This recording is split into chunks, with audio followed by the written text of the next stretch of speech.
mbir mi am nag tey ñëpp di ci àddu moo tax ma def taal sama live bi muy li ñuy wax laa mën a wax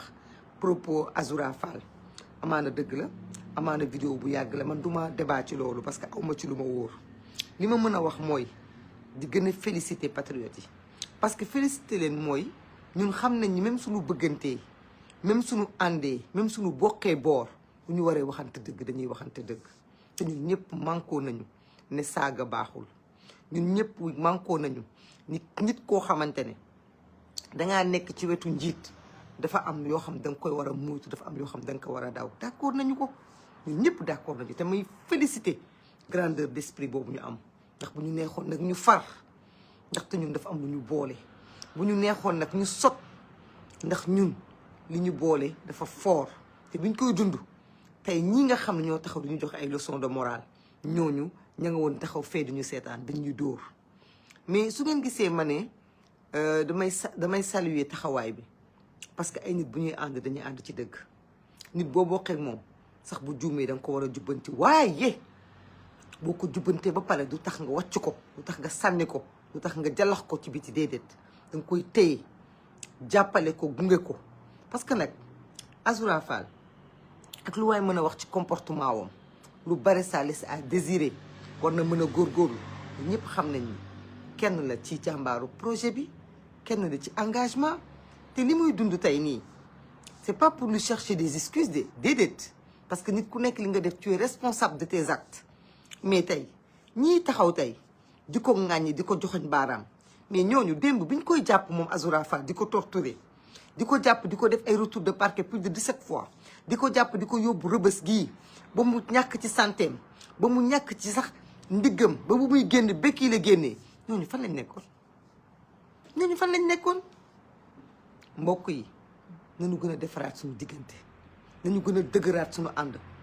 bu kenn ci ñun juumee nañ ko ni juum nga bu kenn ci ñun wàccee yoon nañ ko tegaat ci yoon bi mais buñ ko sànni mukk ci àdduna buñ ko sànni mukk ci àdduna bu ñu nangu loolu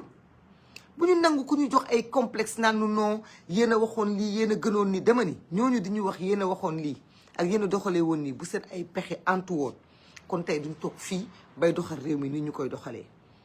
saaga kenn ci ñun bëgg ko kenn ci ñun rafetlu ko parce que kenn ku nekk bu ñu la saaga sa xol day naqari wante dama ni est-ce que tey kaddu yi ñuy wax ni dañu ne Azoura Fall moo ko wax ki mu ko wax dafa gën le premier ministre Ousmane Sonko ki ñu ko wax dafa ma gën man nii di jigéen toog nekk ci néegu sëy yor samay doom pourtant ñii di naafeq taxaw tey di condamner propos Azoura Fall ñu ngi taxaw di gis fii ci réseaux sociaux yi ay nit ñuy taal seen live suba ba ngoon di saaga Maimouna Bousso mës nañ ci def benn post mës nañ ci def sa benn virgule d'écrit defuñu ko dañuy romb bu ñu mënee aimer bu ñu mënee partager bu ñu mënee reetaan parce que en réalité du mbiru opposition mbiru haine la mbiru adversité mbiru jalousie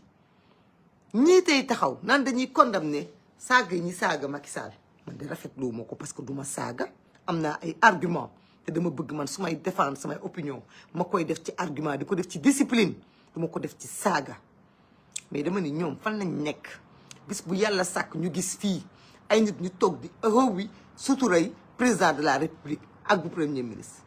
est-ce que mës nañ cee wax dara est-ce que mës nañ condamner benn propos ay site internet sax dañuy toog ay nit toog ci di wax lu leen neex saaga du dagg kese dagg sa yaay wala sa papa wala sa bàjjen loolu kese du saaga de ban saaga moo gën a ñaaw ngay sosal nit ban saaga moo gën a ñaaw ngay waxal nit lu bon di ko waxal lu ñaaw di ko sosal di ko tuumaal di ko waxal loo xamante ne ay njabootam buñ ko gisee ëllëg du leen neex ndeyam ak baayam buñ ko gisee ëllëg du leen neex lan moo gën a ñaaw loolu mais saaga weesuwul tuumaal gor saaga weesuwul tuumaal gor te la majorité des gens ici qui s'insurgent la wax à part ñi nga xam ne dañuy wax te yàlla tax seen aqlay taala la majorité dama ni ay naafeq lañu ay fumiste lañu ay seytaane rambaaj lañu dañuy toog di déglu di toog di seetaan di toog di observer ils gardent le silence ñun daal mën nañ ñu saaga ñun mën nañ ñu calomnier mën nañ ñu diffamer du matin au soir ñu di ko def ñenn ñi nekk ñu ngi Europe d'accord mais ça vous empêche pas de le condamner ça vous empêche pas de le condamner su fekkoonte ne li ngeen di wax dëgg la ci yéen mun ngeen post rek ngeen di def suba ba ngoon yéen daal mun ngeen nekk ci réseaux sociaux yi di def ay post mais ñun heure bu ñu génnee ngeen nañu dem leen ngeen liggéey ñun liggéey bi ñuy liggéey du ñu teree wax ndax gis nga dama leen di wax dara dëkk bi da ngeen jàpp ne dañoo wax ba jël ko dañ leen wax ba liggéey ko xëy na nag loolu mooy seen problème moo tax ngeen jàpp ne puisque ñii dañoo nar a liggéey dëkk bi lu kenn mësta liggéey fii ci àdduna di l'histoire politique kaay leen ñu jëm leen décrédibiliser kaay leen ñu dugal leen ci ay wax yu sew ay wax yu am solo ay wax yu amul fule bu xam nga foofu nag lay ñëwee ci yéen patriotes yi nit da ngay wax sa wax romb sànni jàll ci l'essentiel bu mbir amee dëgg la ñëpp dañ ciy wax ku nekk indi ci sa xalaat loolu c'est notre démocratie mooy suñu vitalité bi ñu àndal mais buñ ko waxee nañ ci jàll dem ci leneen nañu delluwaat ci li ñu nekkoon nañu delluwaat ci suñu projet bu ñu accepter ñu ñuy divertir parce que ñoom lii rek la ñu am ñoom lii rek la ñu am tey yeewu nañu bëgg langaamu ci saaga ñu topp ngoon ñu ne autosaisir procureur autosaisir na amatuñu lu ñu wax ñu wëlbatiku naan non defu leen ko parce que léegi lii lan la ñu amati lu ñuy wax xale bu góor boobu ñu tëj nga xam duma jaar ci turam xaw ma da doon ñaw ba mu jigi ñaw làmmiñam ñaw na ñaw a ñaw ba ñaw làmmiñam di wër ci plateau yi di wax lu ko neex di tuumaal ay nit kenn xamul lu muy nduróol mais kooku yéen ñi tey di wax nii ba yéen doon taxaw barki dem naan lañ ko libéré kooku li mu wax lan moo ko gën a doon saaga dama ni képp ku wax libéré boroom ñawkatu làmmiñ boobu ak tëjal Azoura Fall naa fekk nga c'est ça la vérité yéen daal da ngeen di def nii ñun daal bu dee ñun la ngeen ne warul am kumba am ndey warul am kumba amul ndey mais quand c'est vous bu leen neexee ngeen def géométrie variable yéen da ngeen di décider kan ngeen di supporter ki ngeen di supporter daal na nekk contre ñun nag na nekk contre le premier ministre Ousmane Sonko na nekk contre notre régime bu ñu contrer rek baax na à partir du moment où mu contre ñu rek c'est bon pour vous vous achetez da ngeen di consommer da ngeen koy cautionner dama ni nañu gën a góorgóorlu ñu xam ne ñun suñu diggante li ñu liyee ëpp na yii nii te kenn su ñun ku nekk na xool ne démb xale yi ñu jàppoon tëj leen kaso ku nekk lu ne dal na leen dama ni en prison façon traumatisme bu nekk dal na leen des gens ont été torturés des gens ont été traumatisés ay nit ñu ngi génn di dox ci biir nit ñi mais kenn xamul lan la ñuy dund Azoura Fall dafa war a bàyyi saaga dafa war a génne saaga ci làmmiñam parce que dafa nekk ci wetu premier ministre dafa nekk ci wetu ki nga xamante ne moom bu deful sax ñu wax ko ku yeewu bëgg a siiw moom ngay tudd kon nag ku nekk ci wetu kilifa da ngay moytu di am yenn taxawaay ndaxte yow moomatuloo sa bopp ndax kilif gi nga jege moo tax naam sax xëy na dëkkoog moom de mais le seul fait que nit ñi gis la ci wetam dinañu fexe ba buñ ko mënta jot yow la ñuy jéem a jot pour egsi ci moom kon kenn ku nekk ci ñun na defaraat toogaayam kenn ku nekk ci ñun na defaraat taxawaayam ci penc mi na xam ni dëgg la kenn joxu ko poste de responsabilité dëgg la amul benn ndombal tànk ci état bi nii ci réew mi ba kenn mën koo wax quoi que ce soit mais figure la patriote la nii dañ koy jàpp kay buñ koy boole ci sunu njaboot dañ koy boole ci ñun ndaxte tey buñ ko laalee laal nañ ñu waaye Kébé Kumor Ndiaye dama lay ñaan sa frère bu ko bàyyi sa frère bu ko sànni sa frère même su fekkente ne il a fait des erreurs nañ ko tegaat ci yoon mais il ne faut jamais jeter un frère ou une sœur ça vraiment je vous le recommande parce que fi ñu jëm dafa sore suñu combat bi commencé gul bu yeboo ngeen góorgóorlu bu yeboo ngeen gën a suudewu bu yeboo ñu def li gën a jafe mooy ñu jéem a fexe liggéey cofeel ci suñu diggante parce que on doit aller loin parce que dañoo door a tàmbali jubbanti bi xalaatuñu ko sax tàmbaleegum fi ni nii ñu ngi ci jub nag boo ko waxee mooy da ngay yemale mooy li président de la république wax képp kuy saaga dañ lay teg ci yoon képp ku wàcc yoon day dal sa kaw loolu mooy jub ci jub lañ nekk jub bi li muy metti metti moo gën a yóbbu jubal bi ndax jubal bi mooy li nga xamante ne moom la ñuy woo képp ku ñu dénk ndombal tànk dénk la responsabilité mooy alal réew mi nga ba ko fa mooy nga doxal ni nga war a doxalee di gën a jafe nag bu gën a jafe muy troisième phase bi muy jubbanti ndaxte looy jubbanti boo moytuwul mu damm ci sa loxo te ñun pour ñu egg foofu on a besoin les uns des autres on a besoin les uns des autres gis nga bu ñu toppee xaw ma kulu naa la xaw ma ñu rax ba xoolal ku juum ci ñun ñu jël la sànni la xoolal balaa ñuy egg dootuñ dese dara ci suñu loxo c'est pas comme ça qu'on se bat c'est pas comme ça qu'on se bat Azoura nañu jàppale keneen ku dul Azoura ku mel ni moom nañu jàppale képp ku nekk ci biir projet bi jàppale ñu jàppale le président de la république jàppale projet bi nga tegu ci yoon jàppale projet bi lépp bu leen di tooñoon sax nga xam ni yow bu doon yow la doo ko nangu mais xoolal def ko don de soi def ko sacrifice nga xam ni du yow kese yaa moom sa bopp tu appartiens à une famille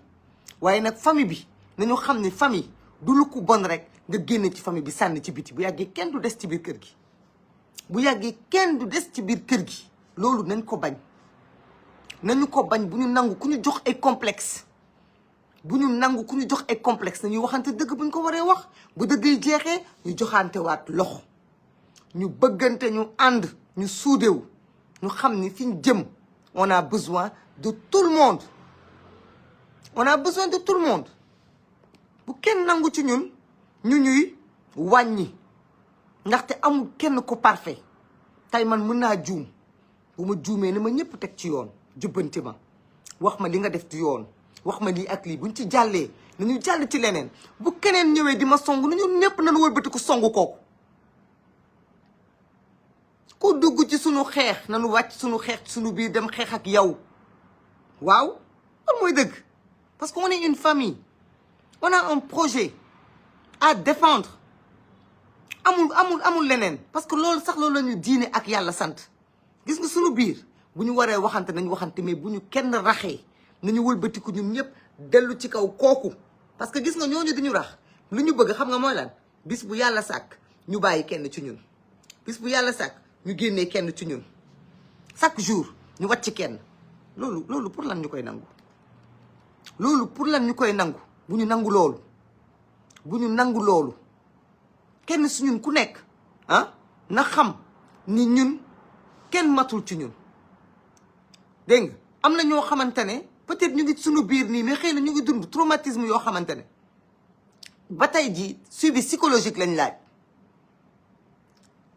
suivi psychologique lañ laaj la plupart des gens laa wax dont Azoura ak keneen li ñuy dund lii c'est à cause de Macky Sall ak régime am ak torture yu ñu leen teg la plupart d'entre eux maintenant bu ñu bëggee nekk fii ñun bu ñuy xeex di xeex suñu biir ku juum duñ la baal dara on t'attaque on doit le dénoncer c'est normal suñu rôle la nañ dénoncer mais dama ni bu ñu dénoncer ba pare nañu jàll bu ñu dénoncer ba pare nañu ñëwaat ci l'essentiel bu ñu accepter toog 2 jours wala 3 jours amee suñu mbokk ñun buñ ko nangu ndax gis nga ñoom piège bi dafa daan wàcc seen kaw parce que ñoom ñooy taxaw fii ne dëkk bi amul justice ñoom ñooy taxaw fii ne dëkk bi nii lay doxee nee lay doxee en même pas 24 heures situation day am ñuy yëg ne kilifa yi wala autorités yi yëg réagir nañu mais loolu sax neexu leen parce que ñoom en réalité lu ñu langaamu la ñuy wut li ñu bëgg mooy langaamu ci benn situation pour exister waxuñu ko pour solution am de déedéet dañ koy wax pour langaamu ci gis nga même nit ñi yuuxu naan la libéré diw safu leen yemu leen sax seen catu làmmiñ ndax gisagu leen fi kenn ci ñoom ku fi génn manifester pour la libération d'un tel wala d'un tel xalaatuñu ko seen yoon nekkul ci loolu dañuy wax noonu rek nii rek pour opposer wu loolu kese moo tax ñuy wax képp ku ñu bañ nag ñun wala nga ñuy saaga wala nga ñuy xas là tu es le bienvenu chez eux là du ngeen leen mës a dégg ñu toog dénoncer kooku wala ñu toog condamner les propos d'un tel envers le premier ministre fii Sénégal lañ nekk tout le monde voit dans les réseaux sociaux ay nit yu taal seen live mais même bu dul dara sax vous pouvez le condamner vous avez des comptes Facebook jamais mosuñu leen gis ngeen bind post ngeen condamné li ñuy waxal gor yi ci dëkk bi defu leen ko ah du ngeen ko def xool leen nañu gën a góorgóorlu nañu gën a bëggante nañu gën a sàmmante ku gisul sa moroomu patriote seet ko woo ko téléphone xool ci lu mu nekk ku gis sa moroomu patriote bu nekk ci difficulté soo ko xamul si tu as ta page nga dénoncé boo ci paree jàll ci demal ci leneen il ne faut pas qu'on accepte que ñi nga xamante ne ñoom ñoo combattre pour ba suñu ay frères ak suñu ay sœurs décédés ñooñu tey taxaw fii ci penc bi di am droit jàkkaarloog ñun duñu wax ñun ñii lañ war a doxalee wala ñii lañ war a doxalee ñun y a des gens qui ne sont pas parfaits parmi nous comme dans toute la société kenn matul y a des gens qui sont pas parfaits mais dama ni à partir du moment où dañu nekk ci dëkk boo xamante ne la justice fait son travail ñun dañu war a xam ne ñun dañuy politique képp ku ñu indil débat te ñu xam ne yow da nga wax ci sa en tant que juriste en tant que journaliste en tant que koo xamante ne sa xalaat nga wax kooku jarul ngeen koy tontu da ngeen di jàll ngeen dem mais képp koo xamante ne acteur politique la su indee débat laa wax sur la table dañuy débat ak moom ba mu saf bu leen ko may dara parce que ces gens là su fekkonte ne ñoom laa wax ñoo amoon seen pexe moo matoon kon tey régime bi du toog fi mu toog ba ñu naan ko doxalee nii wala doxalee nee ils ont pas de leçon à nous donner ils ont nag leur point de vue à donner mais point de vue bu ñu indi ñun tam ñu delloo leen suñu point de vue ba mu mat sëkk ma loolu laa gëm j'appelle vraiment à plus d'unité j'appelle aussi à plus de solidarité entre nous à plus d'affection les uns les autres même tey si on a un frère qui faute les gens en parlent war nañu xoolal bu ñu gisee yeneen frère wax leneen ñu wàccee ko wax ci suuf war nañu mën a am capacité boobu ñun on dénonce une fois mais on passe pourquoi on va prendre la force des réseaux sociaux di ko jël lépp di ko permettre di ko jox ñi nga xamante ne ñoom ñoo ñuy xeex ñu xëy ñun ñëpp tir groupé sur l'un des nôtres toute la matinée toute la soirée ñuy tirer sur kenn ci bokk ci ñun non buñ def loolu nañ ci def benn post mais nañu jàll ci leneen nañ ko soofantal parce que ñoom dañuy tànqamlu ku ñuy saaga kon ñun tam nañ tànqamlu ku bokk ci ñun ku def erreur buñ ci waxee benn yoon nañ tànqamlu jàll suñu leneen nañu continuer ci activités yi ñu war a continuer ci di wone li nga xamante ne moom moo am solo ci suñu réew mais bu ñu accepter di jouer seen jeu parce que ñoom dafuñu jënde pesu leen ils ont tous des comptes Facebook ils ont tous des comptes TikTok ndaxte man mii di wax ak yéen je n'ai pas vu la vidéo que de Azoura Fall dama ko dégg nii rek j'ai vu les posts mais gisuma vidéo bi donc ça veut dire que ñoom ñi leen koy jottali di ko wax ñoom ñëpp dañu am ay compte TikTok te heure boo duggee TikTok fekk fa ñu fay saaga le premier ministre fekk fa ñu fay saaga ay yaay jàmbur ay jabaru jàmbur ay papay jàmbur pourquoi vous ne le dénoncez pas ñoom dañu gën est-ce que ñoom dañu gën ba ñoom lu ñu bëgg a tànqamlu ñu koy tànqamlu ñun duñ tànqamlu ñun lu ñu romb lu ne ñun ñu dugg ci te bare ñun duñu daaneel ñun duñu wàccee ñun bu njëkkatee benn wax il faut ñu wax ko daal ba wax bi saay ñun duñu daaneel dama leen koy ñaan nañuy daaneel dee leen daaneel bu ngeen yëkkatee benn wax ba seen àdduna bi Sénégal gi yëpp taxaw mu nekk actualité mais daaneel leen yëkkati beneen wax teg ci kawam waaw loolu mooy dëgg il faut loolu mooy dëgg nañu gën a góorgóorlu nañu gën a jafandiku de ndax ñun doon na commencé gul bay dem dëgg la nag yaanaa kii di ñi dañu mer kii déggatuma ko kii jotatuma ko y a des petites frustrations y a des changements parce que avant les gens qui étaient tout le temps ensemble doon déggante doon gisante léegi loolu yëpp amul mais dama ni quel que soit lii ñu metti li ñu naqari li ñu xamante ne neexuñu bu leen fàtte li ñu ñàkk pour egg fii bu leen fàtte li ñu daj te bis bu yàlla sàkk rapport bu génn procédure bu génn gën ñu jox raison que on a eu raison de nous battre lu génn rek ñu xam ne ñun ndekete ay ñun ndekete bu ñu xeexul woon bis bu yàlla sàkk ñu xam ne ñun heureusement qu'on s'est battu heureusement qu'on s'est levé bis bu yàlla sàkk ñu xam loolu bis bu yàlla sàkk ñu xam loolu kon nag xam leen ni ñun dañu war a gën a góorgóorlu ci suñu biir ñun eggaguñu fi ñu jëm dëkk bi bu ñu ko bëggee teg ci yoon bu ñu ko bëggee defaraat dañu soxla tous les patriotes dañu soxla tout le monde lañ soxla parce que gis nga unité boobu ak force boobu ñu am mooy tax ñu egg fi ñu jëm suba mooy tax ñu egg fi ñu jëm suba merci beaucoup Fatima Touré ce qui nous lie c'est plus important que ça c'est plus important que nos défauts et nos manquements même si on a des défauts même si on a des manquements nañu góorgóorlu ba bu kenn wàcc ci ñun rek ñu jël ko sànni ko wala ñun ñëpp ñu jël ko songandoo ko ba ëllëg su bëggee ñëwaat sax du xam fu muy jaar nañu góorgóorlu ci loolu yaa problème nag day am kenn ku nekk di jéem a régler problème am tu as des gens ils ont des problèmes personnels ak Massamba wala des problèmes personnels ak Mademba bëriwuñu nag bëriwuñu vraiment ay yenn jalousie extrême yi bëriwul ci ñun la plupart des gens c'est souvent soit xamuñu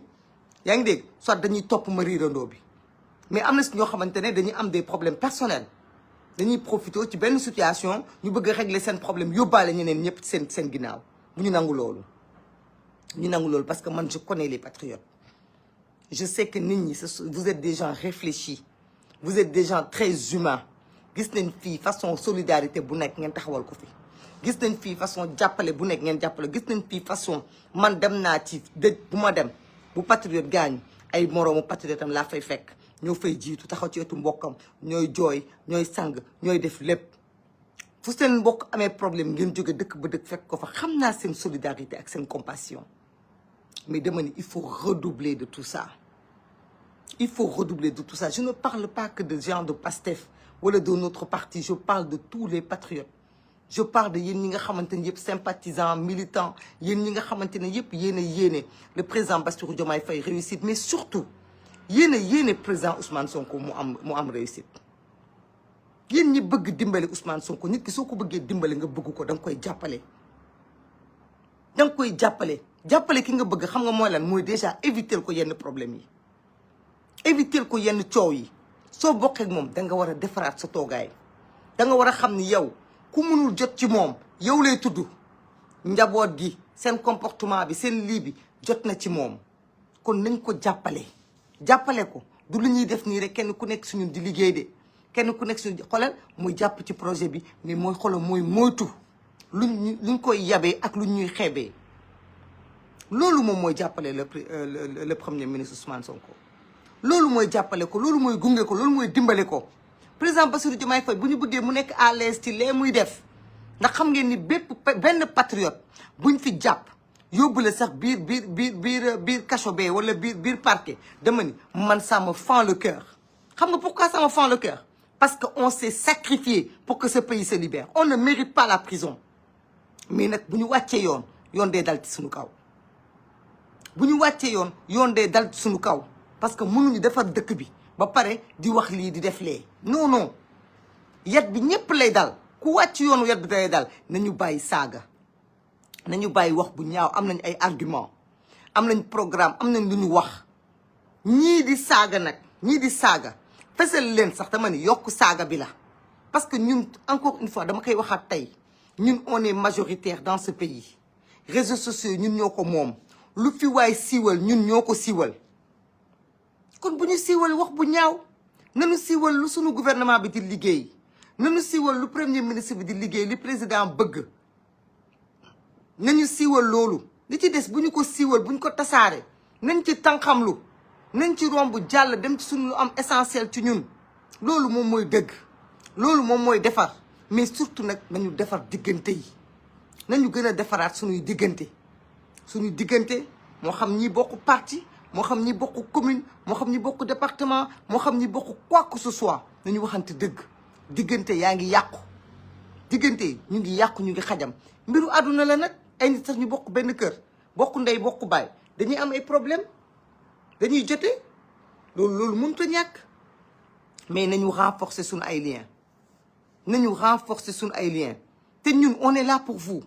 heure bu ngeen xalaatee dañu war a waxtaan xoolal bu leen jàpp ne am na poste de responsabilité bu ñu gënal suñu diggante yi ñu am ak yéen.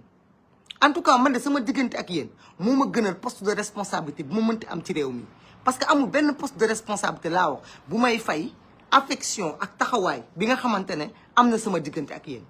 kon muy guddi muy bëccëg muy suba muy ngoon heure bu ngeen jàppee ni danoo war a waxtaan su ngeen ma fëggee ma taal sama live waxtaan ak yéen. li jëntiwuma ñee toog naan la non léegi dañ leen a dénk réew mi bu leen waxati duñ ko def duñ leen lijjanti parce que man ni du ñoom ñooñu fal man ñooñu awma lu may wax ak ñoom parce que faluñu ma yéen a ma fal yéen sénégalais yi ma fal yéen citoyens yéen patriotes yi ma fal heure bu ngeen jàppee ni Maimouna Bousso dafa war a taal live am waxtaan ak ñun muy guddi muy bëccëg woo leen ma taal sama live waxtaan ak yéen parce que yéen a ma yóbbu assemblée nationale ba kon assemblée nationale mënumaa gënal waxtaan bi may waxtaan ak yéen.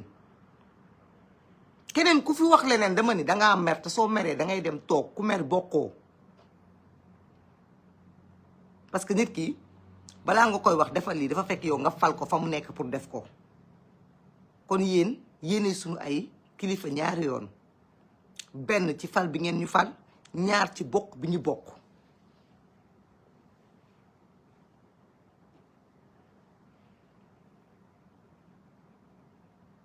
nañ leen góorgóorlu nañ leen góorgóorlu nañ leen gën a jàppale gouvernement bi nañ leen gën a jàppale gouvernement bi. Billy le combattant wax nga dëgg jàppale le premier ministre mooy wane li muy liggéey mais pas saaga nañu bàyyi saaga dañuy liggéey di wax duñ leen ko bàyyee parce que nag kaay ma wax la buñ leen ko bàyyee gis nga bu ëllëgee bu ñu waree delluwaat ci Sénégalais dinañ fekk suñu digganteeg ñoom lu toll nii jàll fii duñ ko def. dañoo yor ay téléphone ñu ngi nii dañoo xëyoon liggéey suba ba heure bii damaa xëyoon liggéey suba ba heure bii maa ngi wàcc sànq même ay 21h laa génn assemblée nationale mais du ñu tere bu guddee il est 22h42 bu ñu waree wax dañuy wax dañuy wax te fii bépp DG wala ministre bu fi jàpp ni non man lay sayee nekk naa ministre wala nekk naa DG wala nekk naa député non dootuma live ati wala léegi non je ne sais pas lan la xaw ma loo nekkoon kon démb ba ngay live démb ba ñuy live ci lañu yàlla gënoon jox teraanga te dañ doon live kon tey jii du tey jii nga xamante ne dafa ñu du dul yor ab salaire du tey la ñuy bàyyi wax bi déedéet dañuy wax ñu ne yéen la on doit communiquer bu dara amee ñu waxtaan mais bu dara am rek kenn wax keneen wax rek ñëpp dugg ci wax ci ku nekk jël wax bi yóbbu ko foo xamante ne à la limite sax ñun ñoo ko fay yóbbu après nag sunu ay noonu lay mën a wax parce que lii nekkatul adversité parce que nit ki mënoo ko bañ ba bañ sa bopp bañaale sa bopp parce que ñun dañu ñaawlu lu saaga mais ñoom pourtant dañuy ñaawlu saaga mais uniquement saaga bu jëm ci keneen mais pas saaga bu jëm ci ñun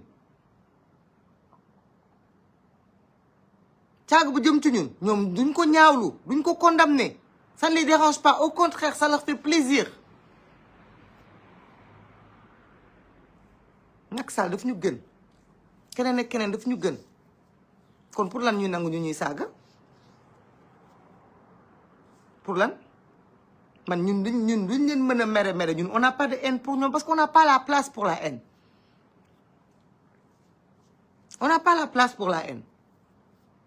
dëkk bi dina changer de xam ngeen dëkk bi changer moo tax nga gis un parti politique une mouvance des sympathisants yoo xamante ne xooluñu lu neex seen biir sax ñoom xooluñu seen intérêt parce que ñun suñu intérêt ñun du coow yu sew-sewaan yi du suñu njëriñ parce que ñun ñoo takk càkk bi ñun soxlawuñu coow ñun ak xoolal lu ñu démocrate da ngeen a war a xam ni on appartient à une majorité on doit avoir de la solidarité vis-à-vis de cette majorité loolu mooy dëgg de ku leen wax leneen waxu leen li am quelle que soit suñu liberté de ton ay liberté de ton on appartient à une majorité dañu war a góorgóorlu ci loolu lépp lu ñu mën a wax ci suuf nañ koy wax ci suuf lu ñu mënta wax ci suuf nañu doog ko indi ci penc mi waaye loo xam ne buñ ko waxee ci suuf mën na am solution nañ koy wax ci suuf ndaxte loolu mooy suñu rôle. loolu mooy suñu rôle bu fekkente ne nag buñ ko waxee du changer dara mun nañ ko bañ a wax mais su fekkente ne man may mun a am naa saafara man léegi gis ngeen damaa wàññi wax ji ci kaw parce que bu am naa saafara. bu njëkk opposante laa woon aw ma woon accès ci kenn kuy dogal wala kuy def pour ma wax ñu dégg ma il faut ma dénoncer donc su ma amee réclamation damay dénoncer ci réseaux sociaux yi ci presse bi ci feneen ak feneen mais maintenant am naa numéro DG am naa numéro ministre am naa numéro keneen ak keneen mën naa woo nit wax ko sama li ma xalaat jox ko sama idée mu defal ko. waaye léegi man dinaa am loolu ba pare di jël problème bi di ko indi fii ci réseaux sociaux yi du ma ko def parce que nag je n'ai plus besoin d'amener les problèmes dans les réseaux sociaux pour les régler damay woo ministre wala mooy woo DG bi jox ko une situation mun na ko régler mu régler ko je n'ai pas besoin d'en parler ku nekk ak sa choice mais dama ni tey ñun dañu war a changer méthode ñii di ñu nax bañ ñu changer ñun on ne s'oppose plus dëgg na nag ñun doy nañ suñu bopp opposition parce que ñun ñooy opposé wu entre ñun dénonciation ñun suñu bopp ñun ñoo koy def mais dama ni à l'avenir nañu privilégier nañu xam ni ñun on doit plus être dans la dénonciation mais on doit être dans la recherche de solutions dans les propositions de solutions dénoncer un problème ça nous apporte quoi après suñu adversaire yi ñooy jël problème bi la ngaa mu ci jël problème bi def ko trophée bu ñuy wax léegi xoolal amatuñu argument problème bi ñu dénoncé woon problème boobu mooy nekk seen argument parce que ñun ñoo leen ko jox comme sur un plateau d'argent bu fekkente ne problème boobu dañ ko bëgg a saafara mais dañuy dem à la source de la solution ci les personnes concernées habilitées à légiférer bu ñu demee ci ñoom yóbbul leen le problème ñu régler problème bi foofu on a gagné régler nañu le problème te tooguñu fii ci réseaux sociaux yi di ko fi wax kon nag loolu ñu koy doxee ci famille noonu la ñu war a doxalee fii suñu diggante am na ministre bu def lu dul yoon am na DG bu def lu dul yoon am na député bu def lu dul yoon dama ni su fekkente ne mënoo jot ci moom mën naa d'accord mais soo mënee jot ci moom wala nga mën a jot ci may mun a buso wala nga mën a jot ci keneen ku la yóbbante ci moom jotal ci kooku nga yóbbante ci moom mu régler le problème à la base sa bëgg-bëgg antu na le problème est réglé bu fekkente ne nag c'est pas le problème que tu veux régler c'est autre chose loolu xaw ma ci dara mais si on veut régler les problèmes mais allons voir là où il y a la solution du problème sunu biir am na ñoo xamante ne dañu def naka su dul noonu mais nañu xool fu ñu jaar man de xam naa ni man mii ku ma wowoon téléphone yëgal ma lu xew ci Azoura ma taal sama oto ndax jaral na ma ko ndaxte même bu dul dara ànd naa ak moom xeex même bu dul benn yoon waxuma nag ak taxawaay bi mu taxaw ci wetu premier ministre malgré que ànduma man ci ay saaga duma ko cautionné ndaxte ku ma saaga ma boole la ak yàlla te képp ku ma saaga ci àdduna bii man yaay ju set moo ma jur baay bu set moo ma jur ku ma saaga torox loolu du ay werante sax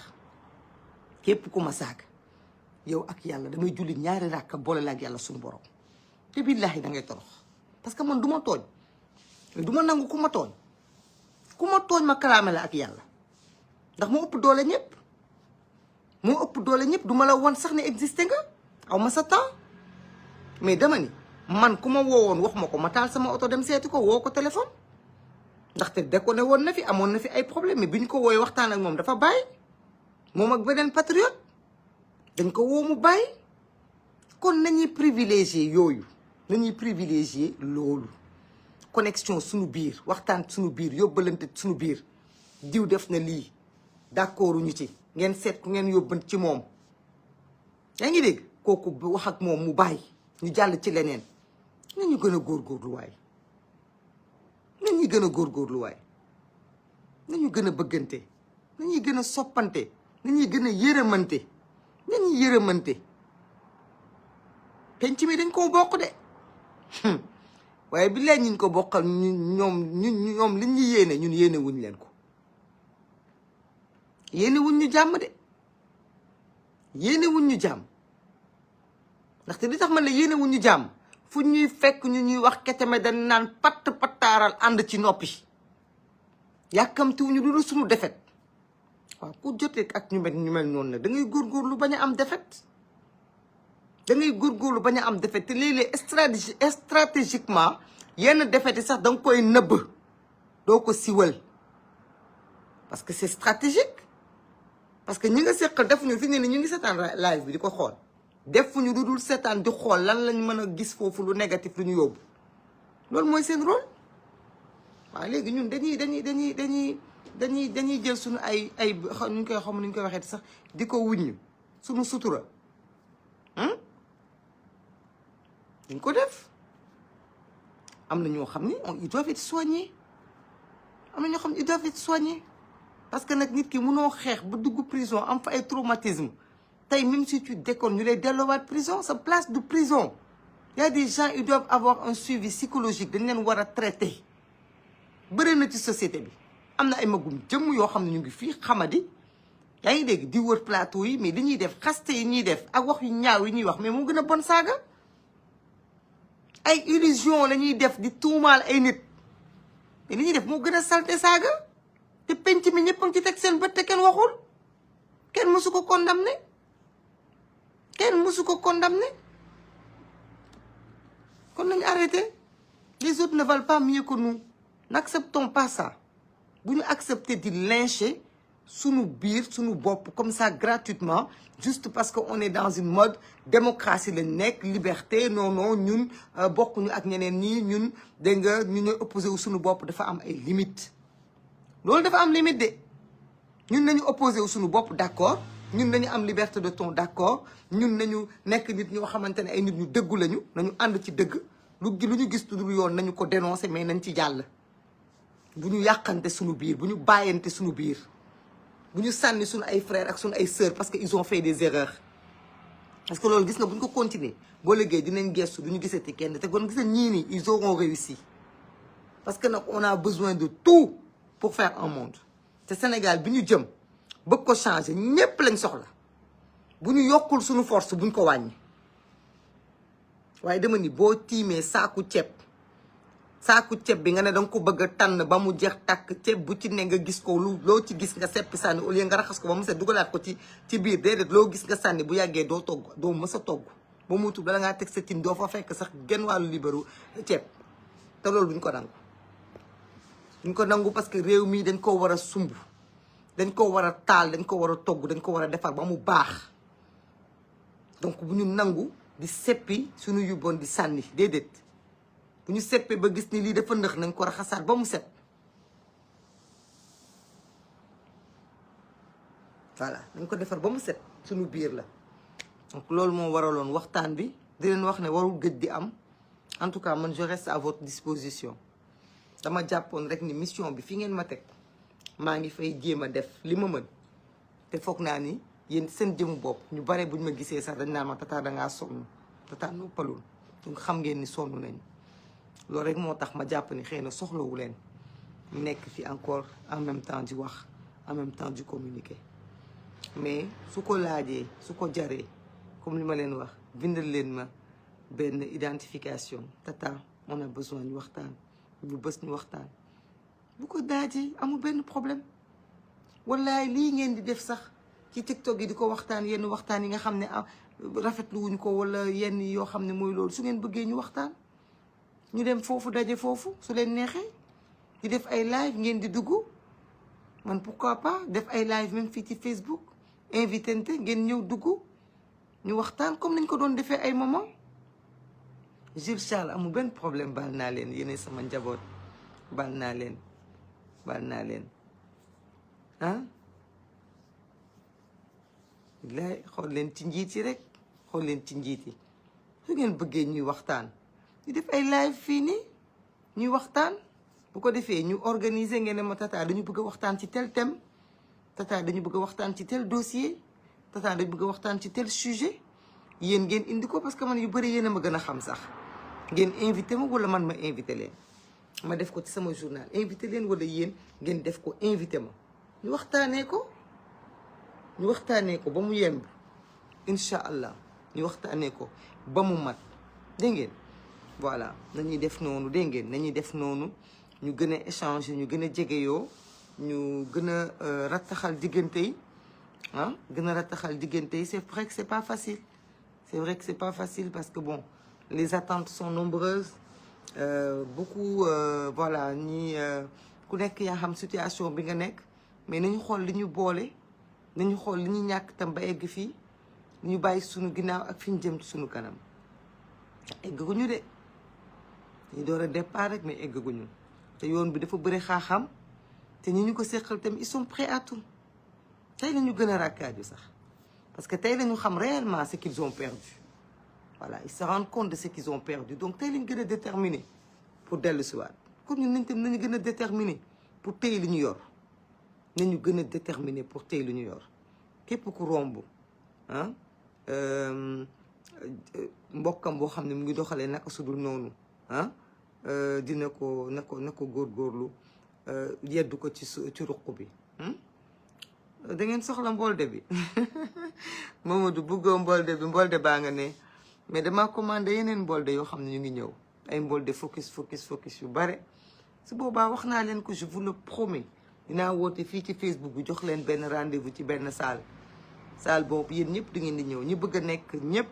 des détenteurs du mbolde dañuy ñëw waaye nag mbolde bi pour nga téye ko ay conditions la de da ngay waat charte la danga naan je jure de faire focus de vulgariser le projet je jure de promouvoir le travail du gouvernement je jure de ne jamais faire ni de diversion ni de xawmalan maa ngi bind charte yi boo juree loolu yëpp nag ma jox la mbolde bi ñu ne la maintenant vous êtes ambassadeur wala ambassadrice du focus vous avez été élu voilà bu ko defee nga nekk représentant nag nga xam ni yow képp ku focus rek yaa koy delloo si munoo nekk sa nag ponkalu maamu hors focuseur ba pare ñëw ñu lay dénk mbolde bi loolu moom mënul nekk loolu na ngeen ko xam mënul nekk hein voilà donc on est ensemble ñoo bokk lépp on s'aime beaucoup Binta Sané merci à vous yal nañu yàlla sàmm doolu ñu sutura ñu gën a góorgóorlu merci Rokhaya merci beaucoup on est fatigué mais bon sant yàlla merci Kébé merci beaucoup Azoura est votre frère hein même s'il a fauté même